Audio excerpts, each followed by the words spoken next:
Welcome to this geopolitical channel.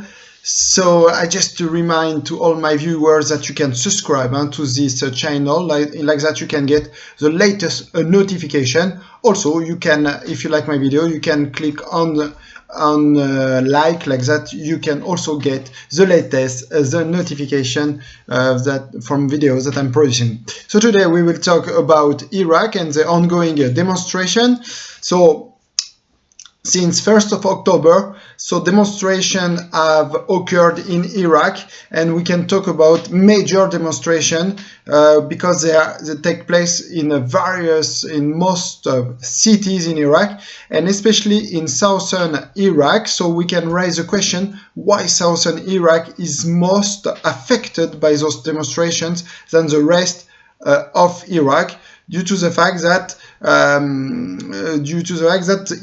South Iraq is full of oil. Most Iraqi oil industry is in southern Iraq, especially in the Basra region. So why, for example, in Sunni region we do not have such demonstrations that we have in Shia region?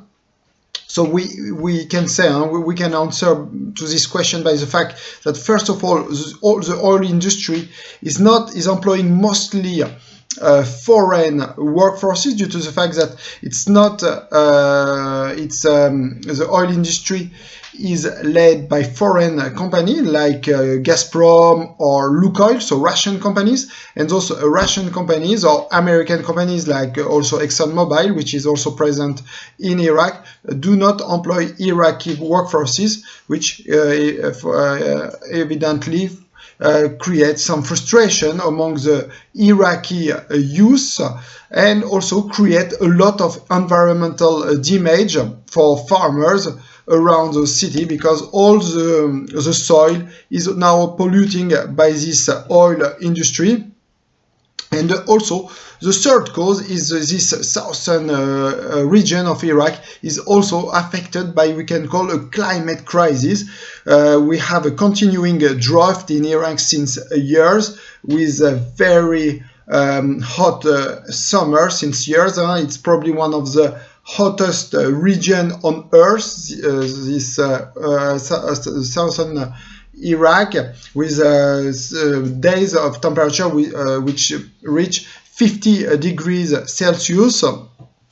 And so this drought is pushing farmers to give up their breeds, their animals, and even to kill them, because they are unable to feed them due to the lack of grass.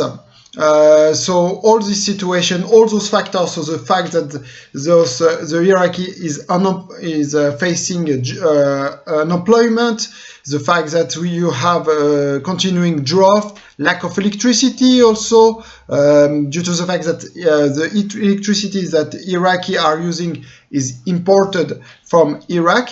And as you know, Iran is also not able to provide enough electricity to their own population, and sometimes cut so electricity to Iraqi population. So all those situation is now pushing all those population in southern Iraq to go to the street and to protest against this government. And even those protests are even not peaceful. Some demonstrators are using weapons against the government, the policemen, and that's why we have also policemen who have been killed over the last days. So far 19 people have been killed. Among them you have one policeman. And just for today, we have 7 people who have been killed in Rifai, and we can just assume that if the situation could continue over the next day, we can really assume that this current government of Abdul Mahdi could be overthrown, due to the fact that it is very weak. It does not have a very wide support from the population.